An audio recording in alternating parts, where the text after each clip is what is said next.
Hey guys and gals on YouTube, how y'all doing? Dave Wood here, and a little bit of talking about something from the past here.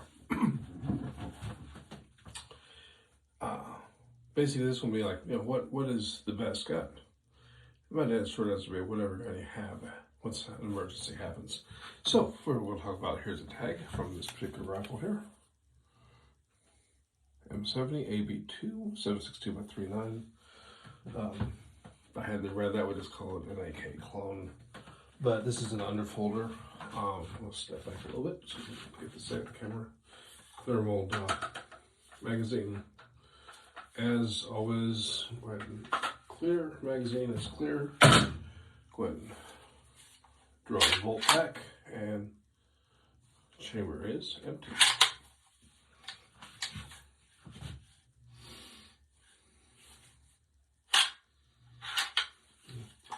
Got the pop-up side here for the launcher, and it's got the side holster here with this being the underfolder, which, let's see, yep, here we are. Obviously, you can tell how often I do this. When I first saw my first AK rifle was a Polytech Legend. You guys remember those? And it was an underfolder, and I was so excited about it. That was really cool. It's all, those were milled receivers. And almost immediately, my problem came with just the placement. I guess this one's not so bad. What's the deal with the other one, the Polytech? Anyways, it put some pressure on my face here. It's fine. It's all good. But I remember feeling kind of disappointed about it. And as you can see, this gun's not, I don't really do much with it. It just basically sits. So back to the story time. That's from the rifle, actually. I kind of like these.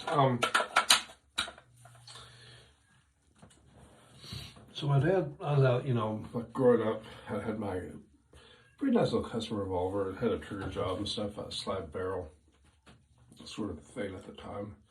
Had some parts guns. Now my guns weren't pretty.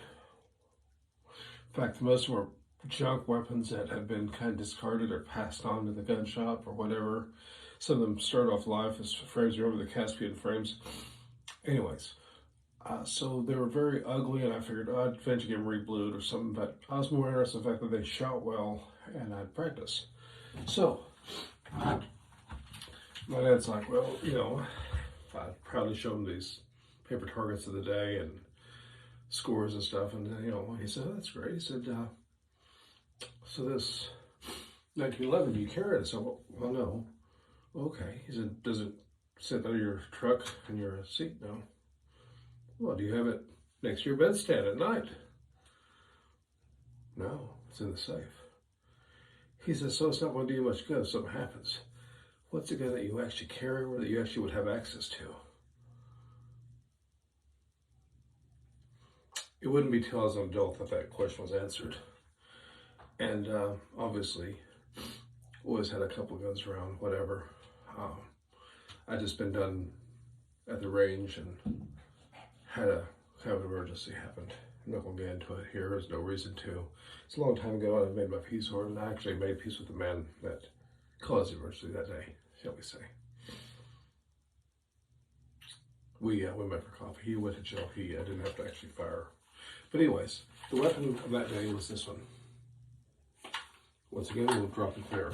This one is actually still loaded, but this one quite often is actually live.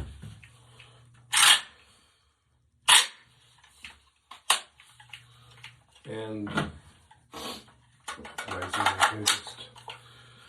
so this probably is one of the ugliest rifles I've ever seen.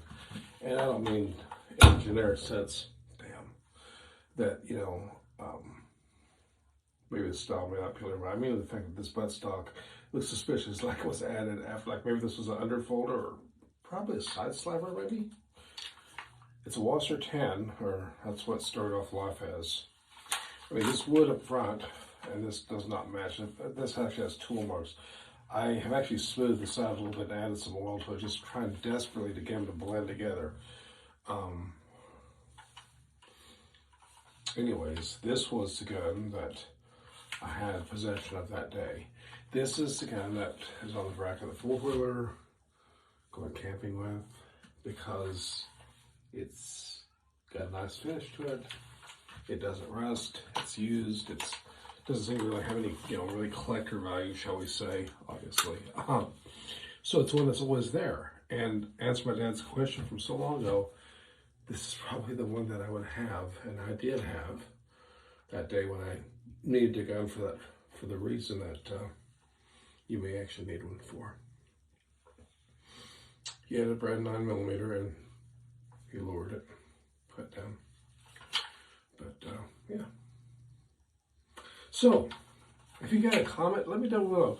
What is actually your gun? What do you actually have? Because I'm curious. I mean, I know someone not in my real life who has like $1,000 or whatever, a couple $1,000 match grade guns, but has this old revolver, which he actually carries. I was kind of like, should probably practice that revolver more. I do practice with this. I have no idea where this maybe I don't even know what it's called, where it hits, because I don't use it. With this one, I need to know where it hits. It hits good, even though it's not pretty good. Anyways, enough of that. Appreciate the views and the thoughts, the support out there. I do really do like the comments, and great community here. And this is a channel for everything, so I might be throwing up shoe stuff, or if I get more Supreme hats in, or if I ever get a good looking watch in, I might throw that up too. So just talk about a little bit of everything, and appreciate all the comments and community. Y'all take care. Until next time. Ciao.